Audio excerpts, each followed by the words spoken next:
शुरू करेंगे। योग सूत्र के स्वाध्याय के लिए अपनी जगह पर बैठ जाएंगे। योग सूत्र का स्वाध्याय हम शुरू करने जा रहे हैं। अपनी जगह पर बैठ जाएंगे। ओम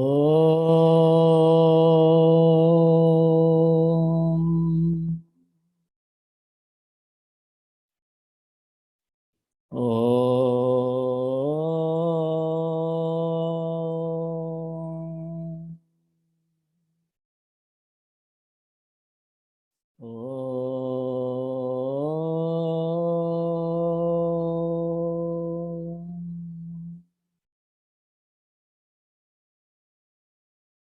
योगेन चित्तस्य पदेन वाचा मलं शरीरस्य च वैद्यकेन योपाकरोत्तं प्रवरं मुनीनां पतञ्जलिं प्राञ्जलिरानतोऽस्मि। ओम शांति शांति शांति।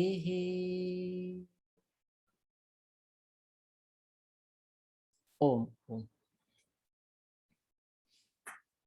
योग सूत्र के स्वाध्याय में आप सबका स्वागत है।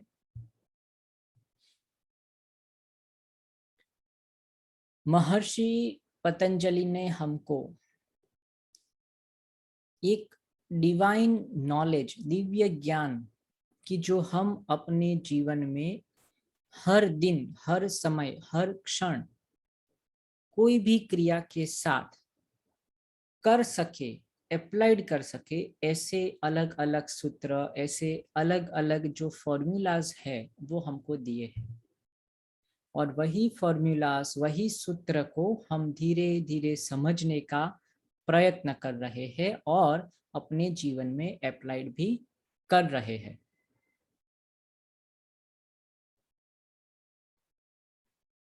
वन 195 सूत्रास है, 4 चैप्टर में उसको डिवाइड किया है। समाधिपाद, साधन, विभूति और कैवल्यपाद। बात हुई थी कि जो जीवन में हम प्राप्त करना चाहते हैं, जो भी हमारा लक्ष्य है, वो सबसे पहले हमारे को क्लियर होना चाहिए कि मैं अपने जीवन में क्या चाहता हूँ, क्या चाहती हूँ। तो उसी तरह महर्षि पतंजलि ने हर ह्यूमन बीइंग के लिए जो अंतिम सत्य को, अंतिम जो चरण है जीवन का, अंतिम जो उपलब्धि है उसको प्राप्त करना चाहते हैं, उसके लिए समाधि पाद, समाधि का चैप्टर, एनलाइटनमेंट, मोक्ष के द्वार जो है वो हमारे लिए खोल दिए। तो जो योग है, जो समाधि का ज्ञान है, वो हम कैसे पूर्ण बन पाए, हमारी जो क्षमता है, इनफाइनाइट पॉसिबिलिटी है हमारे पास, उसको कैसे एक्सप्लोर कर पाए, उसको कैसे एक्सपीरियंस कर पाए और फिर उसको ही कैसे अपने डे टू डे जीवन में एक्सप्रेस कर पाए, ऐसे 3 चरण में हमको बताए हैं। तो 8 डायमेंशन में बटा हुआ हमारा व्यक्तित्व और हर एक डायमेंशन में हम कैसे आगे बढ़ पाए उसके बारे में हम बात कर रहे थे। कहाँ तक बात हुई थी? तो अभ्यास वैराग्याभ्याम 2 ही साधन बताए हैं। एक तो स्पिरिचुअल प्रैक्टिस करनी है हमको, कि जो हमको किसकी ओर लेकर जाती है, अध्यात्म की ओर। और दूसरा क्या करना है, आपको वैराग्य करना है कि जो जो चीजें मुझे संसार की ओर खींच रही है उसको क्या करना है, कम करना है। अगर ये दोनों चीजें, मतलब अभ्यास है 2 चीजों को पकड़ना है, वैराग्य है वो उसको छोड़ना है, अगर दोनों कला हमको आ जाती है तो हम एक पूर्ण व्यक्तित्व और पूर्ण जीवन, आनंदमय जीवन अभी यहीं इसी वक्त जी सकते हैं। तो इतना अद्भुत ज्ञान है। सिर्फ 2 ही चीज आनी चाहिए, अभ्यास और वैराग्य, स्पिरिचुअल प्रैक्टिस और वैराग्य, डिटैचमेंट, छोड़ना नहीं है। पर वो जो भोग करने की जो आसक्ति है वो कम करनी है। तो वो बातें हो गई थी। और दूसरी बात क्या की थी, जो अभ्यास है, तो क्या करना है, दो प्रकार की जो वृत्तियां है, पंच वृत्तियां जो है, तो डायरेक्टली तो हम सब वृत्तियों की निवृत्ति नहीं कर सकते, निरोध नहीं कर सकते, उसको ट्रांसेंड करना है। और दूसरी चीज क्या करनी है, जो क्लिष्ट वृत्तियां है उसको अक्लिष्ट करना है। इतना भी आ जाए तो भी हम अध्यात्म की दिशा में बहुत आगे बढ़ सकते हैं। तो यहाँ तक हमारी बात हुई थी। अभी आगे बढ़ते हैं। यहां तक किसी को कोई प्रश्न है तो पूछ सकते हैं, ठीक है।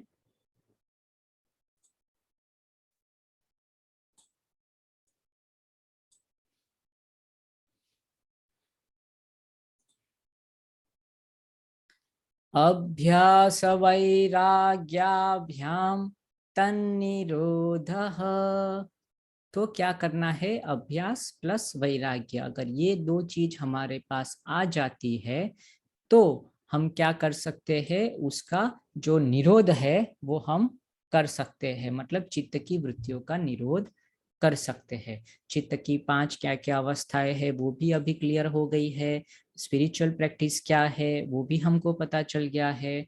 तत्र स्थितो यत्नोऽभ्यासः, वहां तक पहुंचने के लिए जो हम प्रयत्न, वहां मतलब वो समाधि की अवस्था तक पहुंचने के लिए जो जो हम प्रयत्न करते हैं सब कुछ हमारा अभ्यास है, ठीक है। ऐसा नहीं कि भाई आसन है वो अभ्यास है, या प्राणायाम अभ्यास है, या मैं ध्यान कर रहा हूँ वो अभ्यास है। हम ध्यान कर रहे हैं, पर किसका ध्यान कर रहे हैं, बहुत सारे पैसे आ जाए, मुझे ये गाड़ी मिल जाए, मेरा परिवार बड़ा हो जाए मेरा। तो हम मटेरियलिस्टिक वर्ल्ड को ही बड़ा करने के लिए अगर ध्यान भी कर रहे हैं तो वो ध्यान भी मेरा अभ्यास नहीं है। जो चीज मुझे अध्यात्म की ओर लेकर जाए वही अभ्यास होता है। तो वो भी हमको क्लैरिटी हो गई है। दूसरी बात हमने की थी वैराग्य के बारे में, कि कैसे चीजों को छोड़ना है, कैसे चीजों से अपने आप को हटाना है, अलग अलग जो विषय हमको खींच रहे हैं तो उससे अपने आप को हटाना है।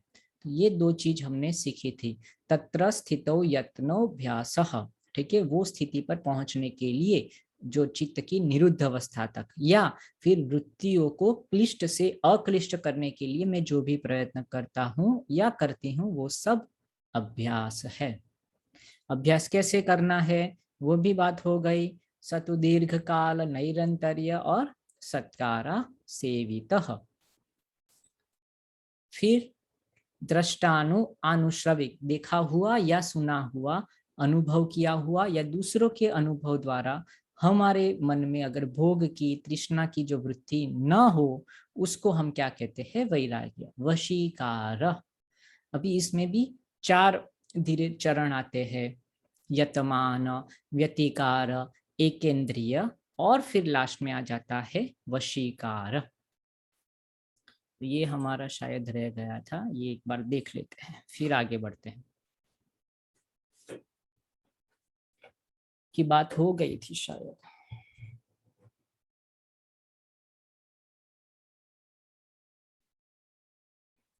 तो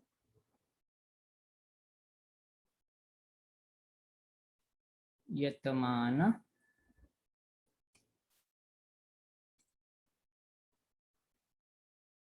व्यतिकार,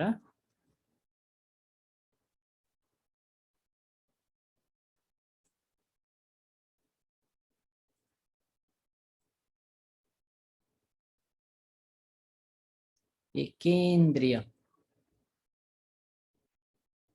और फिर लास्ट में हो जाता है वशीकार।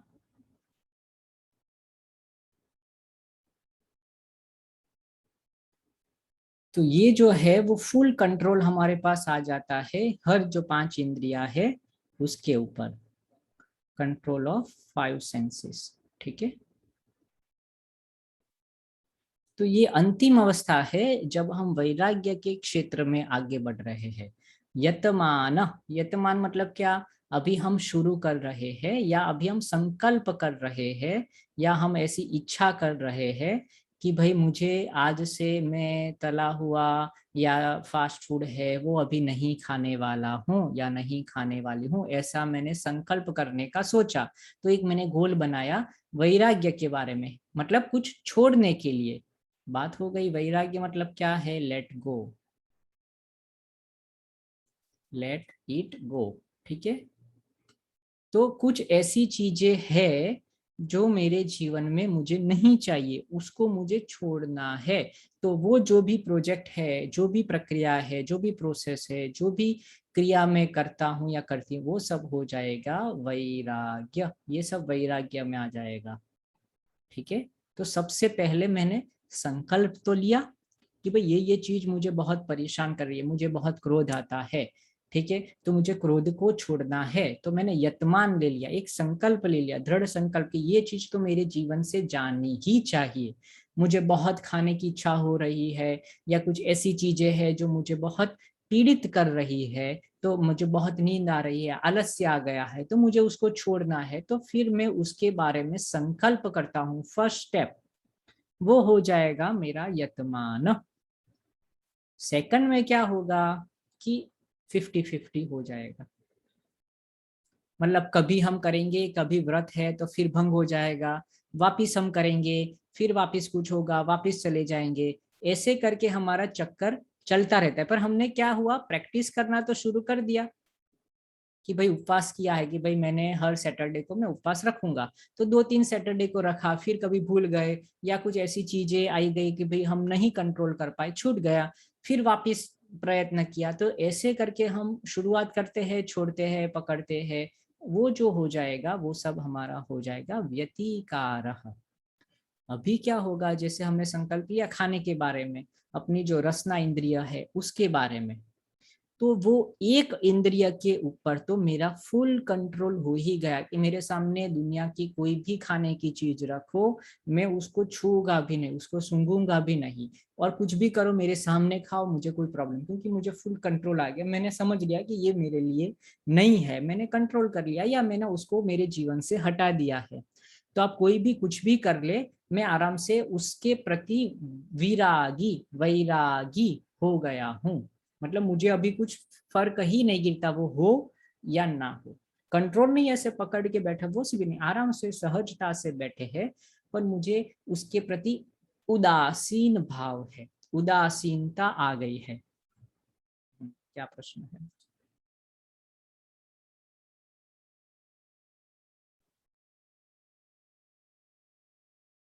ओके, हाँ, तो उसके प्रति क्या हो गया है, मुझे उदासीनता का भाव आ गया है, समता का भाव आ गया है। कोई भी खाने की चीजें, सबके प्रति मेरा एक ही भाव है, कोई मेरे लिए अच्छा भी नहीं है, कोई बुरा भी नहीं है, राग भी नहीं है और द्वेष भी नहीं है। तो ऐसी जब चीज आ जाती है तो हम कह सकते हैं कि भाई मेरी जो रसना इंद्रिय है, या जो टेस्ट जो है, उसके प्रति मेरा क्या हो गया है, एकेंद्रिय, क्या हो गया है, वैराग्य। ये भी वैराग्य का ही फर्स्ट स्टेप है, ये फर्स्ट है वैराग्य, यतमान वैराग्य, व्यतिकार वैराग्य, एकेंद्रिय वैराग्य। तो अब जब मैं बोलूंगी मेरा तो एकेंद्रिय वैराग्य हो गया, उसका क्या मतलब कि 5 इंद्रियों में से कोई एक इंद्रियों में मैंने कंट्रोल करना सीख लिया है, वैराग्य करना सीख लिया है, अचीवमेंट है। पर एक इंद्रिय से तो नहीं होगा, बाकी की 4 इंद्रियां है वो हमको कहीं ना कहीं खींच लेगी, कोई अच्छी खुशबू आएगी हम उसके पीछे चले जाएंगे। तो अगर एक भी चीज से अगर हम जाते हैं तो हमारा पूरा व्यक्तित्व तो उसके साथ खींचा जाता है, सब कुछ इन्वॉल्व तो होगा ही। तो एक भी अगर प्रॉब्लम है तो सब जाएंगे। तो फिर क्या करना है, जो बाकी के जो 4 है थोड़े ज्यादा अगर स्ट्रांग है, तो उसको फिर धीरे धीरे धीरे वापिस मैं यहाँ यतमान फिर व्यतिकार एक इंद्रिय में आ जाऊंगा। तो 2 हो गया, फिर 3 हो गया, 4 हो गया, 5 हो गया। अगर पांचों में मेरा कंट्रोल आ गया है, सबको मैं अच्छे से कर सकता हूँ कंट्रोल में पांचों इंद्रियों से, तो फिर मैं कह सकता हूँ मेरा वैराग्य में वशीकार हो गया है। तो ये जब वशीकार हो जाए तो मेरा बनेगा अपर वैराग्यम सिद्ध हो गया। ये मेरा क्या हो गया, अपर वैराग्य जो है वो मेरा सिद्ध हो गया। पर वैराग्य नहीं हुआ है, अपर वैराग्य है। मतलब ये मेरे जो इंद्रिय है, पांचों इंद्रिय जो है उसके ऊपर मेरा कंट्रोल हो गया है। जो कुदरत की जो पंच महाभूत है, या दूसरी जो बाहर की जो चीजें है, जो मेरे कंट्रोल के अभी बाहर है, ठीक है, तब वो भी हो जाएगा, तब मैं कहूंगा उसको पर वैराग्य। पर वैराग्य कब होता है? जब पुरुष का ज्ञान हो जाता है तब। ठीक है, पुरुष ख्याते है गुण वै तृष्णम, और उसके जो जो गुण है, सत्व रजतम है या पंच महाभूत है, वो सब जब आ जाएगा तो वो मेरा पर वैराग्य हो जाएगा। तो अभी तो सिर्फ समझने के लिए इतना है कि अपर वैराग्य क्या है, पर वैराग्य क्या है, और अपर वैराग्य के हमारे कितने स्टेजेस है, यहाँ तक हम समझने का प्रयत्न करते हैं। ठीक है,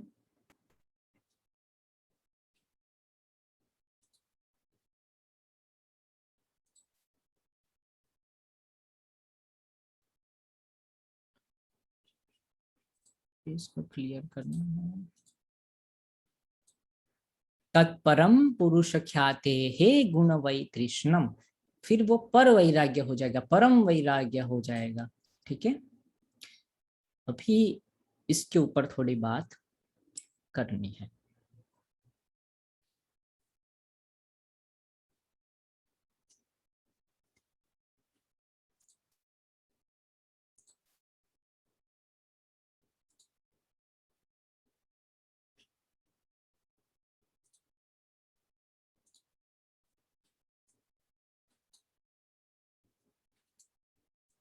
तो क्या है? वितर्कानुगत संप्रज्ञात समाधि।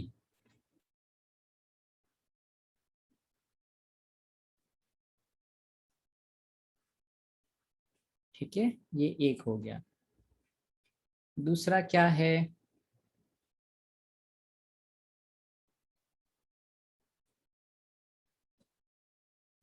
विचार, विचारानुगत संप्रज्ञात समाधि। फिर थर्ड क्या है? आनंदानुगत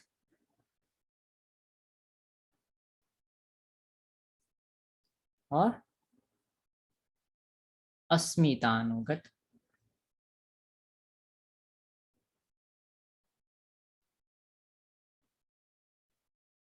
तो ये चार प्रकार की समाधि हमको यहाँ बता रहे हैं। ठीक है, कि वितर्कानुगत समाधि, विचारानुगत समाधि, आनंदानुगत समाधि और अस्मितानुगत समाधि। उसमें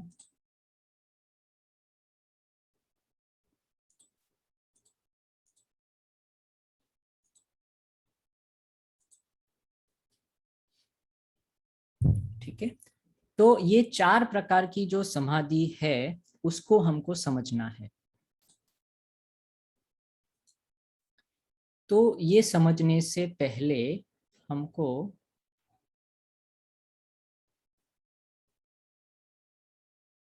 हमारा जो व्यक्तित्व है उसको समझने का प्रयत्न करना है। तो एक तो हमारे पास क्या हो गया था कि हमारे तीन शरीर है। ठीक है, स्थूल, फिर सूक्ष्म और कारण।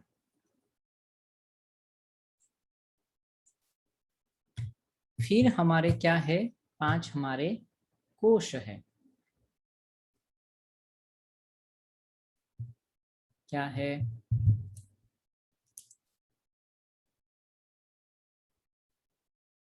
अन्नमय, फिर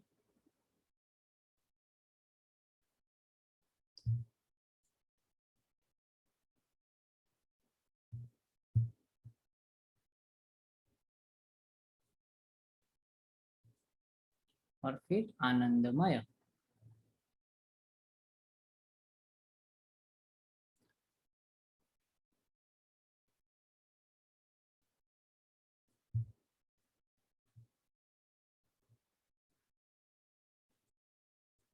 तो अभी ये जो बात कर रहे हैं समाधि की, और कौन सी समाधि है? संप्रज्ञात, जो ज्ञान के साथ हो रही है।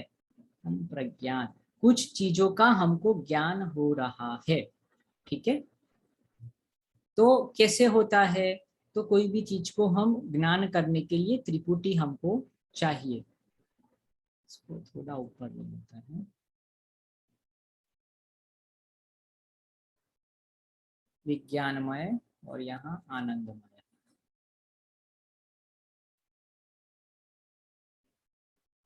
तो क्या हो जाएगा कि जैसे मैं यहाँ पर हूँ, ध्यान कर रहा हूँ, तो मैं कौन हूँ? ध्याता। ठीक है। और मैं कोई चीज का ध्यान कर रहा हूँ, जैसे मैं ज्योति का ध्यान कर रहा हूँ।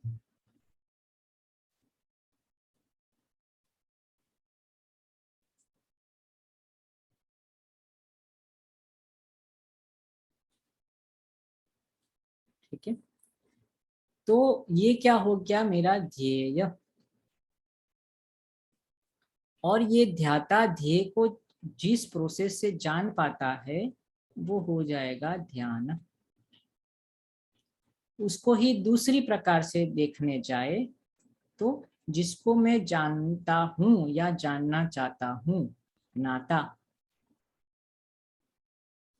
जिसको मुझे जानना है, ज्ञेय। और ये जो प्रोसेस है उसको कहते हैं ज्ञान। तो इसके ऊपर ये पूरा जो हमारा समाधि का जो प्रोसेस है इसके ऊपर ही काम करता है।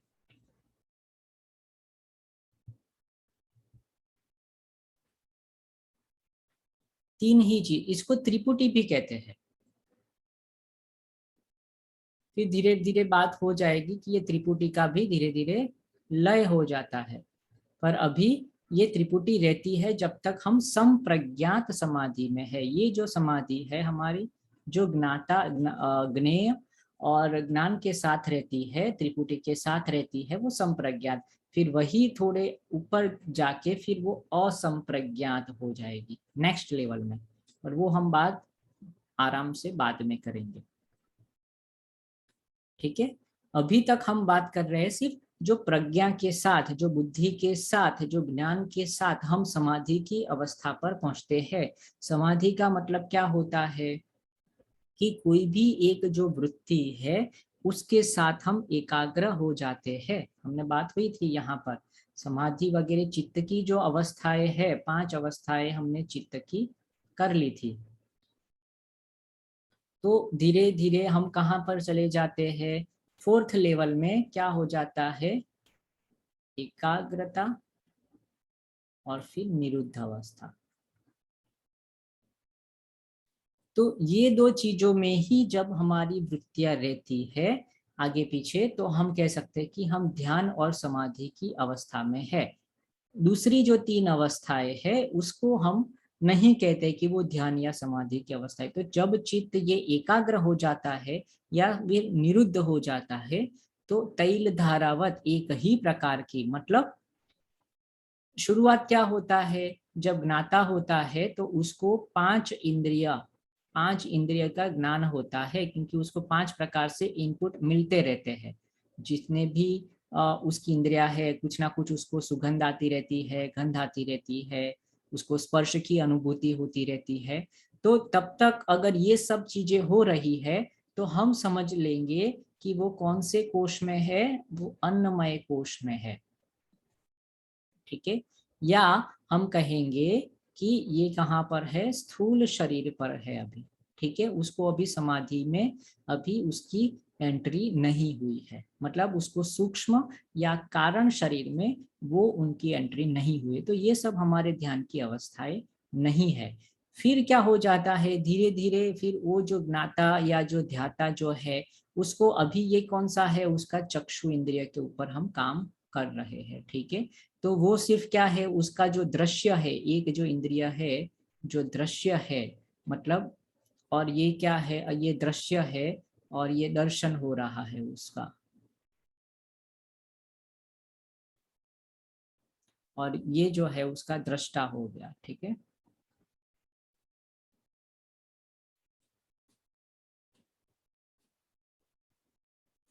और ये जो है उसका दृश्य हो गया।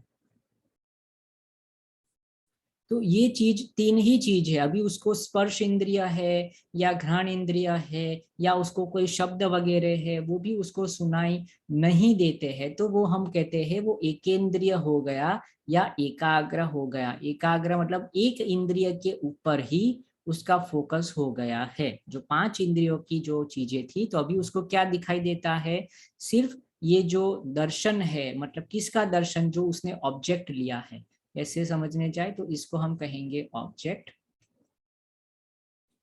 और ये अपना हो गया सब्जेक्ट, और ये उसके बीच में जो लिंक है वो उसकी प्रोसेस हो गई, कि जो ऑब्जेक्ट को सब्जेक्ट से जोड़ता है या सब्जेक्ट को ऑब्जेक्ट के साथ जोड़ता है। तो ये त्रिपुटी है। तो अभी क्या हो जाता है कि जो दर्शन करने वाला है उसको दूसरी चार प्रकार की जो चीजें है, वो सुनाई देना, स्पर्श के इंद्रिया, वो सब धीरे धीरे बंद हो जाता है, और एक ही चीज उसको, सिर्फ जो ज्योति है, तो वो ज्योति ही दिखाई देती है और कुछ भी उसको दिखाई देता नहीं है। एकेंद्रिय हो गया या एकाग्र हो गया है, तो वो ध्यान में धीरे धीरे प्रविष्ट होने लगा है। तो फिर वो कहाँ से कहाँ, अन्नमय से प्राणमय में चला गया, क्योंकि तब वो सांस वगैरह चल रहे, उसका भी उसको अभी ध्यान आ रहा है। फिर उसके मन में चल रहे विचारों के प्रति उसको पता चला, फिर वो आ जाता है विज्ञानमय कोश में। तब उसको ज्ञान होता है कि भाई मैं ध्यान करने वाला हूँ और मैं ज्योति का ध्यान कर रहा हूँ। एक ही प्रकार की विज्ञानमय वृत्ति रहती है हर जगह पर। अन्नमय वृत्ति होती है क्या, कि शरीर में और इंद्रिय में जो जो वृत्तियां हो रही है उसकी अनुभूति हो रही है, तो आप वो अन्नमय कोश या अन्नमय कमरे के अंदर है।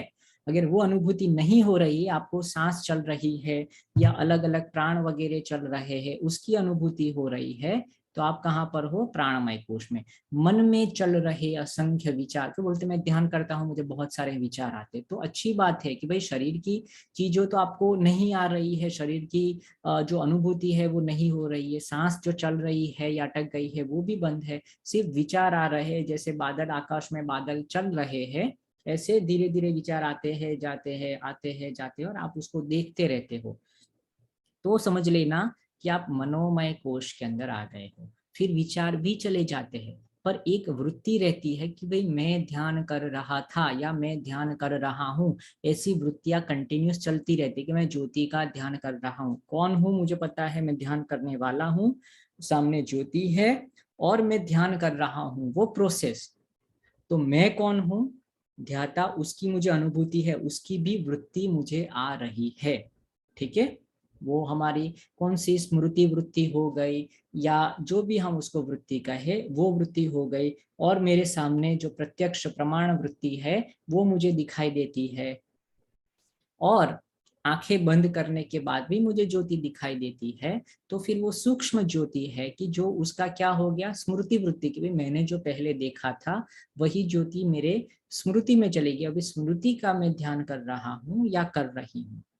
और फिर लास्ट में हो जाता है कारण, मतलब अपना अहम।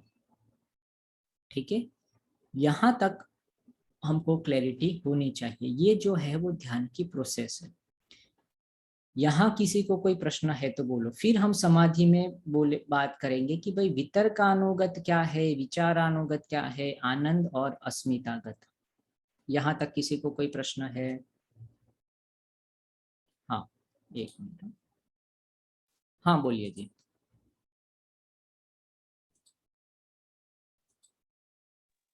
सर अभी आपने ये जो कोशों के बारे में समझाया, would you please repeat it?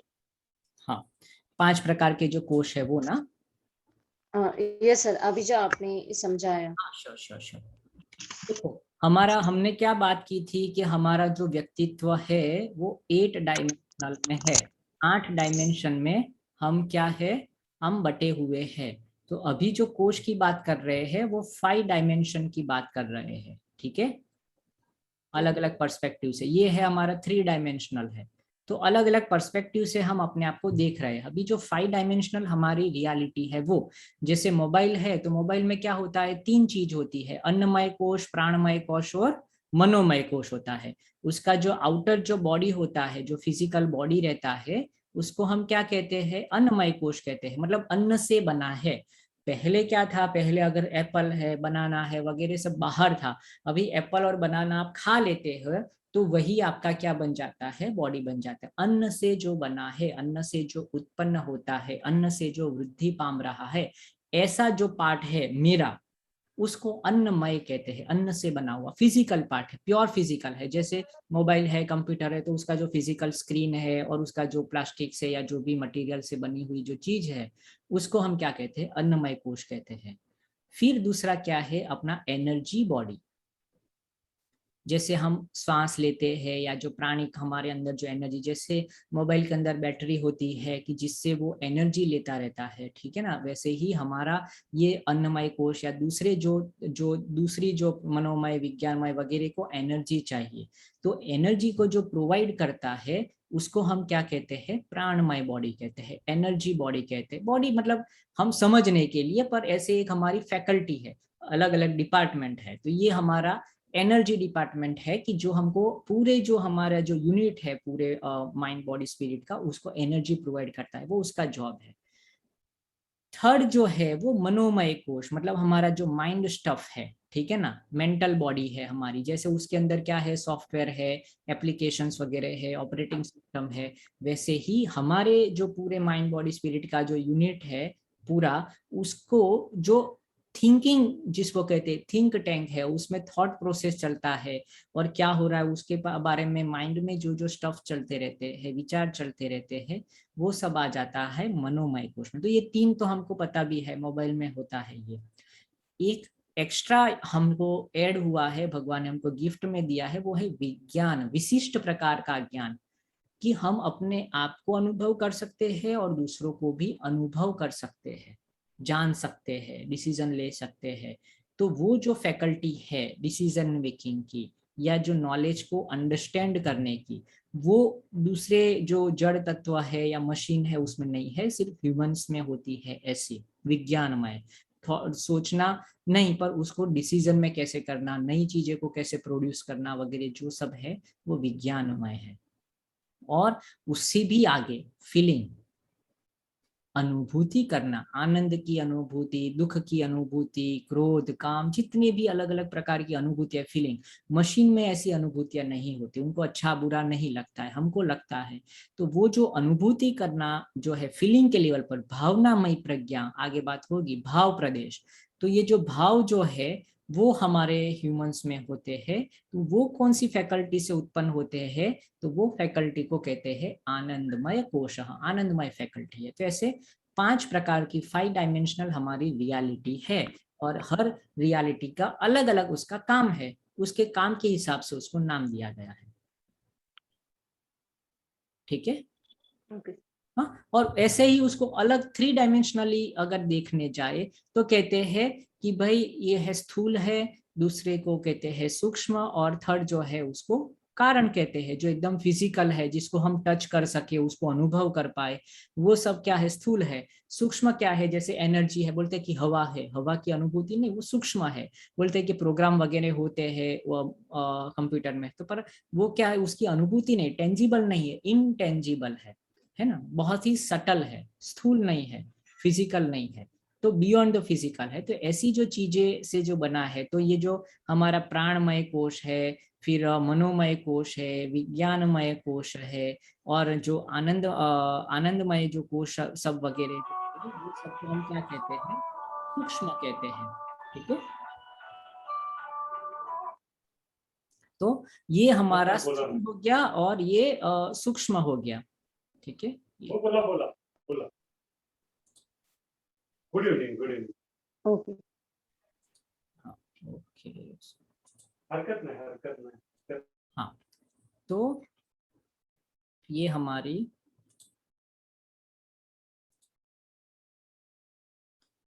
ये हमारा क्या हो गया, स्थूल और सूक्ष्म जो 2 चीजें हैं उसकी बात हो गई।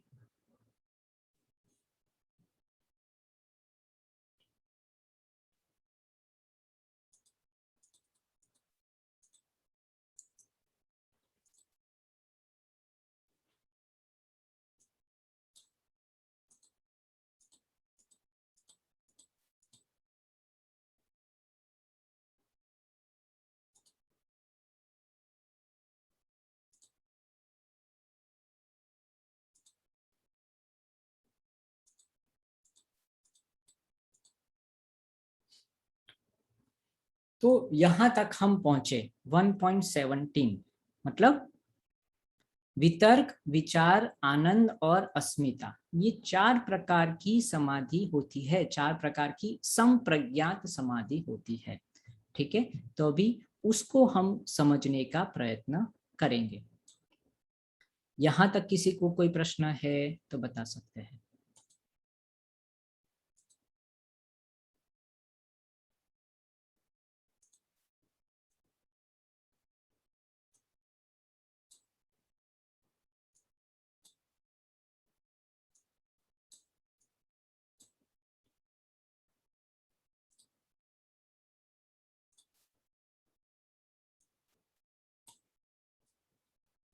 तो अभी समझना है ये जो हमारी संप्रज्ञात जो समाधि है वो क्या है। वितर्क, तो वितर्क जो समाधि है वो जो ज्यादा जो फिजिकल जो ऑब्जेक्ट होते हैं या जो ध्येय के लिए जो हमने बिंदु लिए हैं, अगर उसको आप यूज करके या उसको ऑब्जेक्ट बनाकर अगर आप ध्यान में आगे बढ़ते हो और आपको जो समाधि की प्राप्ति होती है वो सब हो जाएगी वितर्कानुगत समाधि, स्थूल। ठीक है, तो स्थूल में क्या हो जाएगा, जो हम उसको टच कर सकते हैं, फील कर सकते हैं, जैसे आपने मूर्ति ले लिया है या फिर आपने कुछ मंत्र जो वैखरी ध्यान है वो वैखरी के अंदर कोई शब्द लिया है। ठीक है ना, ऐसे जो जो भी आप चीज, इसको क्या कहते हैं, ध्येय बिंदु या ध्येय जो लेते हैं। आपने बात हुई थी कि भाई मैंने ज्योति लिया है, तो ज्योति क्या है, वो स्थूल ऑब्जेक्ट आपने लिया है। ठीक है, तो फिर क्या हो जाएगा कि मैं यहाँ पर हूं और फिर मैं जो जो भी विषय में लेता हूं, ठीक है, ये मेरा विषय हो गए।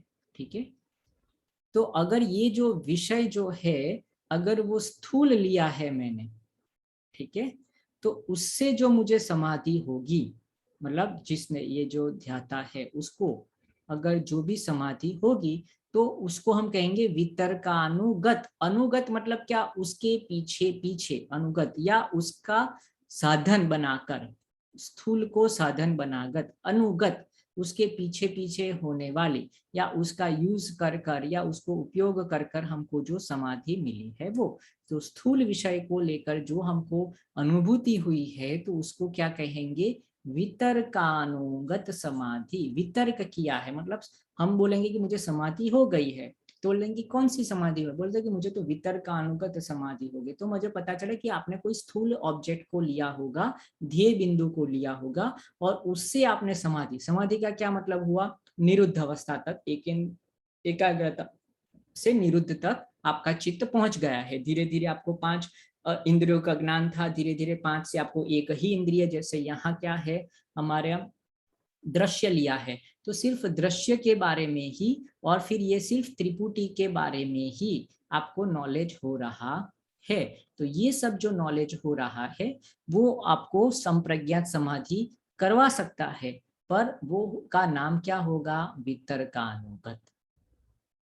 ठीक है, फिर दूसरा जो है वो अभी आप स्थूल के अंदर आपकी कॉन्फिडेंस आ गया है, फिर आप क्या कर सकते हैं, धीरे धीरे आप कोई सूक्ष्म ऑब्जेक्ट ले सकते हैं, जैसे कोई गंध है।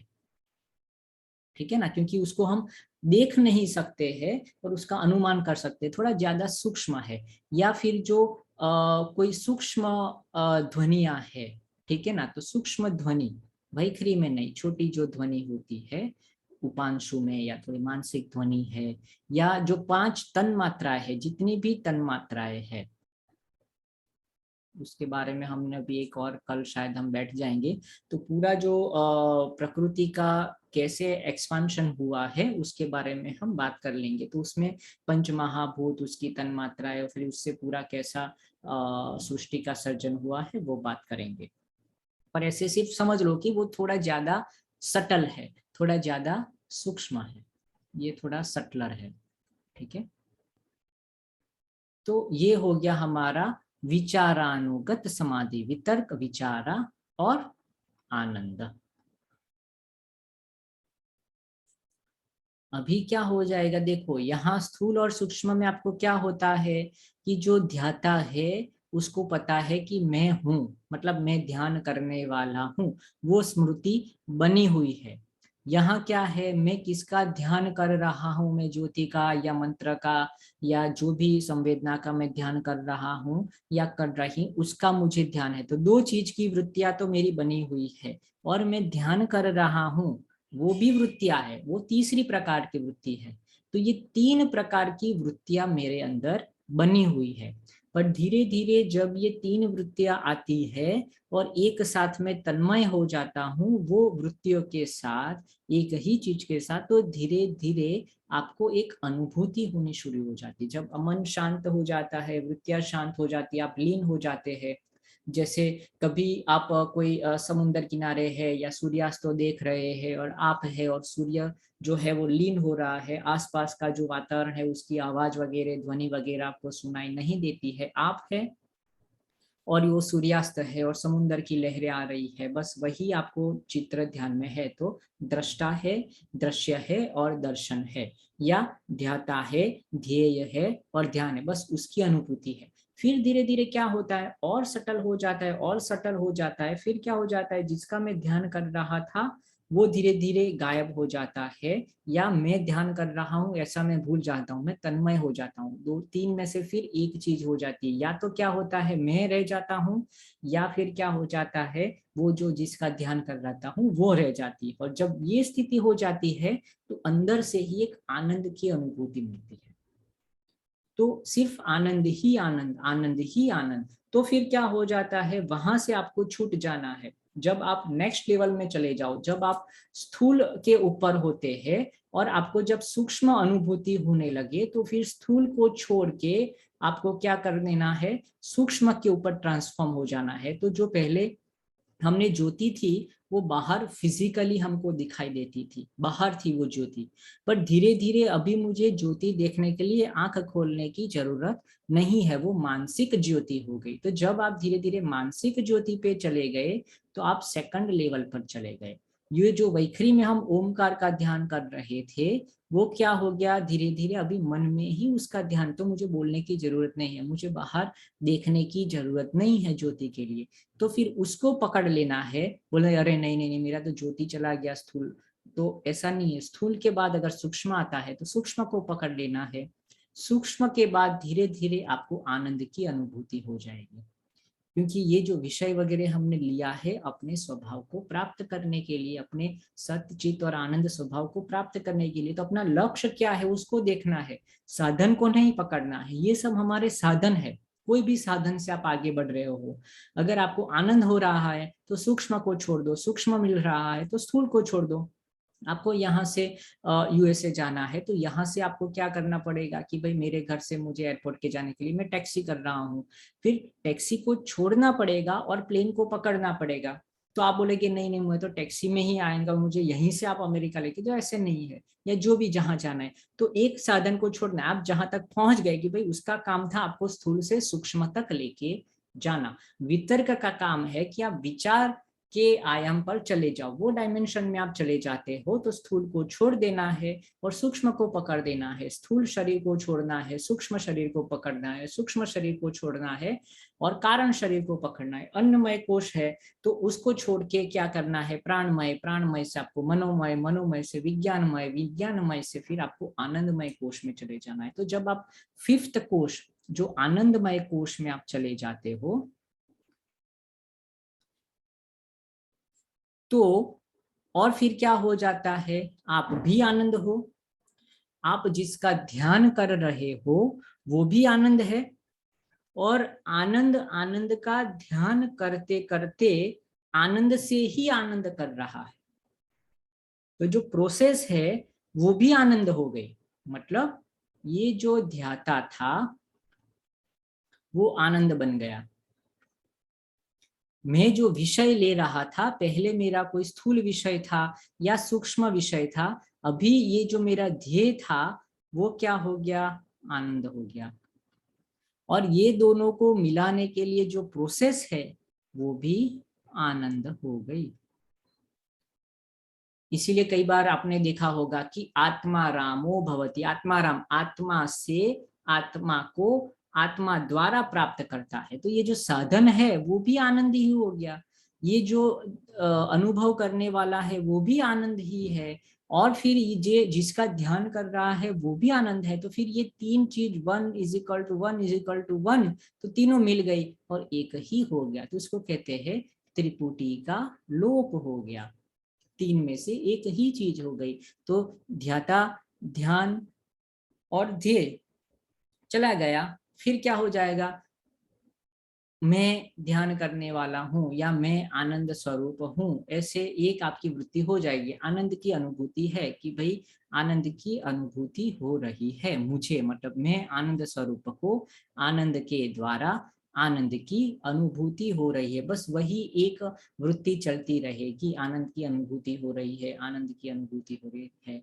तो वो भी धीरे धीरे आप फिर क्या करते हैं, छोड़ देते हो।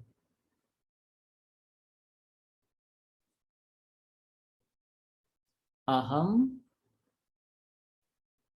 अस्मि। तो यहाँ इतनी अच्छी अनुभूति है, पर बोलते हैं ये भी अनुभूति तो हो रही है, मतलब यहाँ भी कुछ चीज तो है कि जिसको मैं अनुभव कर रहा हूँ। तो वो भी अगर धीरे धीरे अगर हम छोड़ दे तो फिर क्या हो जाता है, सिर्फ अस्मिता रह जाता है, अहम अस्मि मतलब मैं हूँ, और या फिर हूँ वो भाव हो जाता है, सिर्फ होने की प्रतीति रह जाती है कि कुछ चीज है, अस्तित्व मात्र है। तो वो जो है अहंकार, जिसको हम मतलब जो कहते हैं कारण शरीर है, उसके अंदर हम चले जाते हैं, या हम धीरे धीरे पंच जो हमारे कोश है उससे बाहर चलना शुरू कर देते हैं, कारण शरीर में हम चले जाते हैं। तो उससे जो हमारी अनुभूति होगी वो क्या होगी, अस्मितानुगत संप्रज्ञात समाधि, क्योंकि अभी भी प्रज्ञा है, अभी भी जानने वाला है, जानना जो जानता है वो भी है वहां पर। तो वो जो है तो अस्मिता के साथ है, वो अपना जानकर है, प्रज्ञा के साथ है, इसीलिए उसको संप्रज्ञात कहते हैं। उसके संस्कार है, अभी भी उसको अहंकार है कि भी मैंने कुछ किया है, उसकी स्मृतियों के साथ, उसके संस्कार के साथ। तो उसको कहते हैं सबीज समाधि। अगर दूसरा नाम देना है तो कहते हैं वो बीज के साथ है, संस्कार के साथ है। तो अभी बीज है, तो अभी फिर से कोई ऐसी परिस्थिति उत्पन्न होगी तो वापिस फिर वृत्तियां पैदा हो जाएगी, क्योंकि ये भी एक प्रकार की वृत्ति है। तो पूरी तरह से हम निरुद्ध अवस्था तक नहीं पहुंचे हैं, कैवल्य की अवस्था पर नहीं पहुंचे, क्योंकि एक वृत्ति भी रह गई है। तो बोलते हैं एक वृत्ति भी रह जाए तो 1 से 1000 हो जाएगा, 1000 से फिर से लाख हो जाएगा, तो वो तो फैलता रहेगा फैलता रहेगा। तो हमको या तो 0 चाहिए या फिर 1 चाहिए, तो वो हो जाएगा असंप्रज्ञात, या फिर निर्बीज, कोई बीज ही नहीं रहा, कोई वृत्तियां ही नहीं रही, कोई संस्कार ही नहीं रहे। मैंने ऐसा ध्यान किया था, वो पुराने जो स्मृति वाले संस्कार थे, या मैंने अभ्यास किया था, ये किया था, वो सब भी चले जाए, तब फिर उसको निर्बीज समाधि, वो हम बाद में बात करेंगे। पर ये अभी ये क्लैरिटी आपको होनी चाहिए कि ये संप्रज्ञात समाधि, प्रज्ञा के साथ होने वाली समाधि क्या है। तो आपको कोई प्रश्न है तो पूछ सकते हैं यहां तक।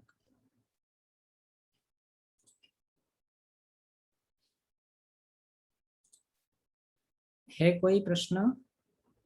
सिंपल है, वितर्क, विचार, आनंद और अस्मिता। ठीक है, वितर्क, विचार, आनंद और अस्मिता, ये 3 प्रकार की समाधि है।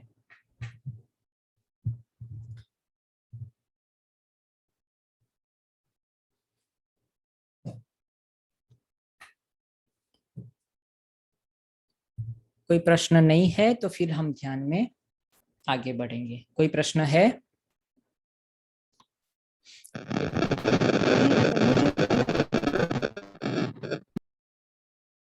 हाँ हाँ, तो ध्यान के लिए हम बैठेंगे, आंखें बंद करेंगे। अभी हम ध्यान के क्षेत्र में प्रवेश करना शुरू करते हैं। पूरा शरीर शांत, आंखें बंद करके घड़ी चश्मे निकाल देंगे। कमरे में अगर अच्छा सा वातावरण है, लाइट है, तो उसको भी थोड़ा कम कर सकते हैं। आराम से जो भी स्थिति आपको अच्छी लगे उसमें आपको बैठ जाना है। 10-15 मिनट के लिए हम ध्यान करना शुरू करते हैं।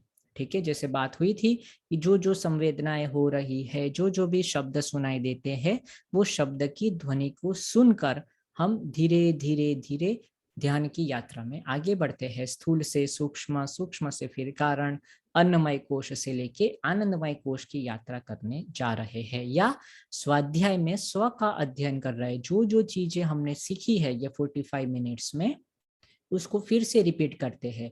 श्रवण, मनन और निदिध्यासन, उसको फिर से जितना भी हमने सीखा है और डाइजेस्ट करते हैं और सटल लेवल में उसको लेकर जाना है। ठीक है, आसपास के वातावरण के प्रति सजग हो जाएंगे, अवेयर हो जाएंगे। जो कुछ भी ध्वनियां सुनाई देती है उसके प्रति सजग होना है। आसपास के वातावरण के प्रति सजग हो जाइए, अवेयर हो जाइए। पंखे की आवाज, एसी की आवाज, घर में और कोई जो भी ध्वनियां सुनाई देती है उसको निष्पक्ष भाव से, साक्षी भाव से सुनते रहना है, सुनते रहना है। कोई जजमेंट नहीं करना है, राग द्वेष नहीं रखना। जो हो रहा है बस हो रहा है, उसके प्रति सिर्फ अवेयर होना है। जो कमरे में मैं बैठा हूं या बैठी हूं उसके प्रति सजग हो जाइए। आसपास के वातावरण के प्रति सजग हो जाइए, अवेयर हो जाइए। जो कुछ भी ध्वनियां सुनाई देती है उसके प्रति सजग, सभान। धीरे धीरे अपनी सजगता को, ध्यान को अपने शरीर के प्रति सीमित कर दीजिए। जो भी संवेदनाएं, अनुभूति मेरे शरीर पर हो रही है उसको ही अनुभव करना है। शरीर के प्रति सजग, सजग, अवेयर हो जाना है। सिर से लेकर पैरों तक, पैरों से लेकर सिर तक अपने पूरे शरीर के प्रति सजग हो जाइए, अवेयर हो जाइए। जो कुछ भी ध्वनियां सुनाई देती है, जो कुछ भी संवेदनाएं मेरे शरीर के आसपास हो रही है उसके प्रति ही सजग रहना है। सिर का भाग, मस्तिष्क, गले का भाग, दोनों कंधे, दोनों हाथ, छाती, छाती का भाग, पेट, पूरा पेट,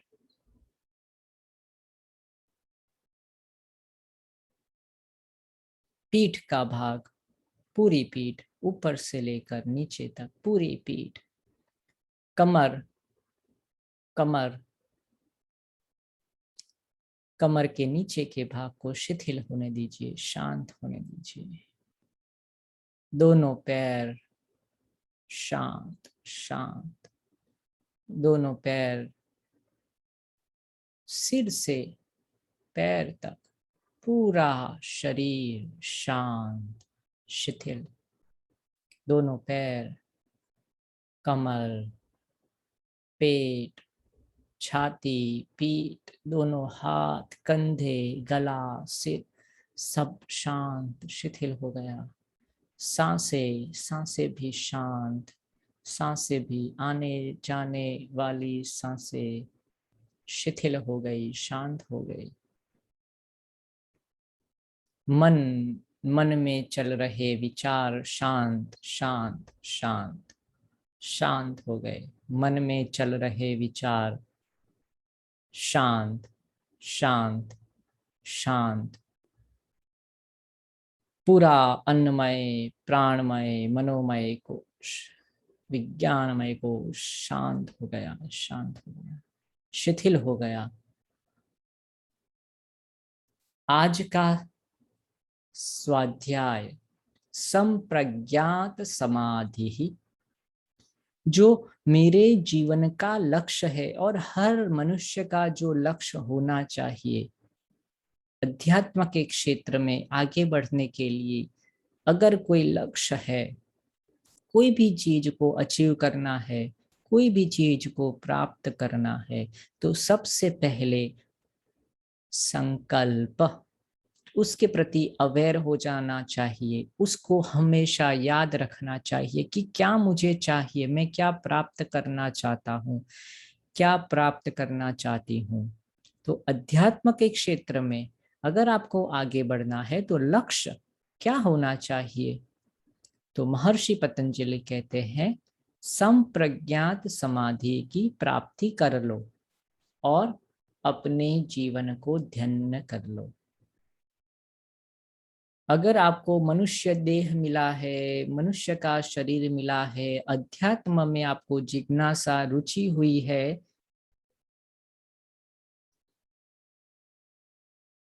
तो उसको ऐसे ही जाने मत दो, एक स्टेप और आगे ले लो, अपना लक्ष्य निर्धारित कर लो।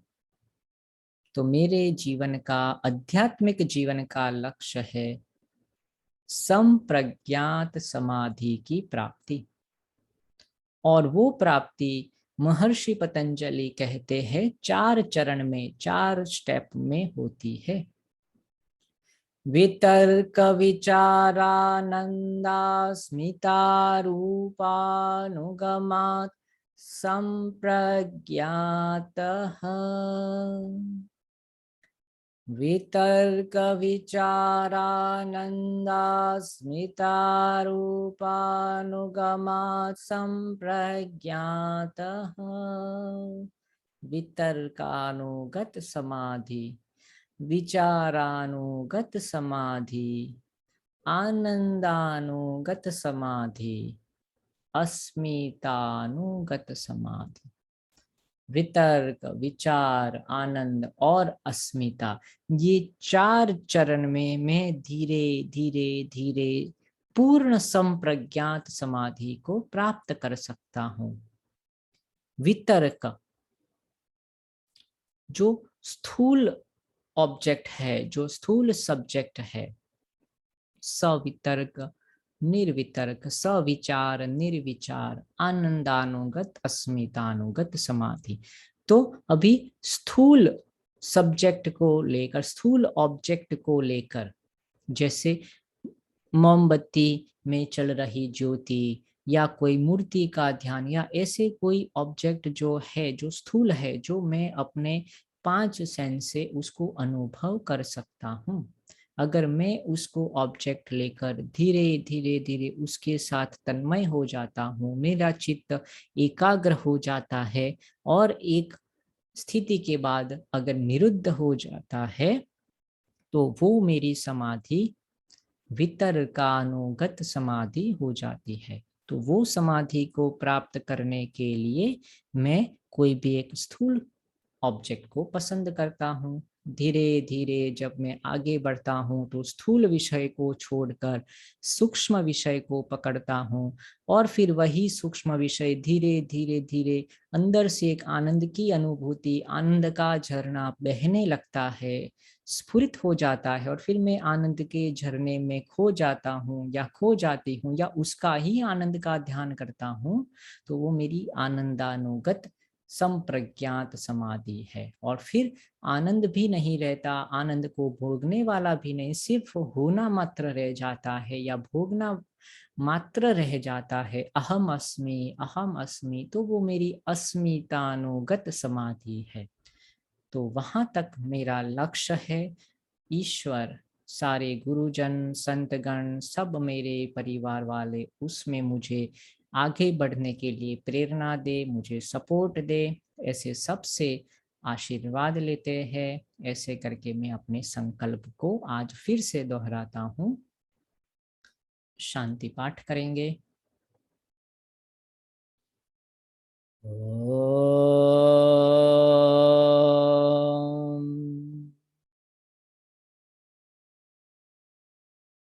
Om.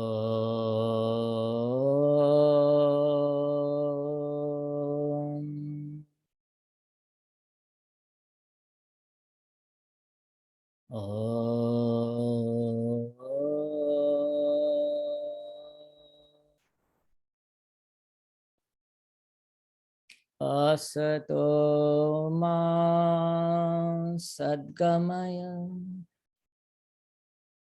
tamaso ma jyotirgamaya mrityorma amritam gamaya. Om Sahana Bhavatu Sahanam Bhunaktu Sahaviryam Karvavahai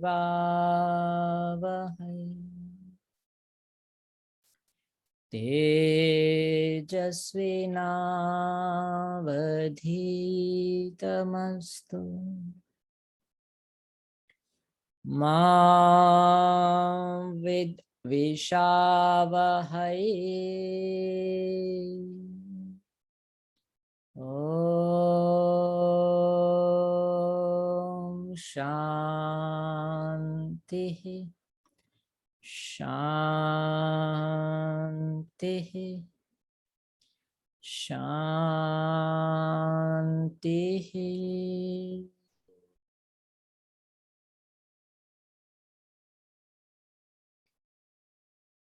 Om Om Om. सबका धन्यवाद। कुछ प्रश्न है तो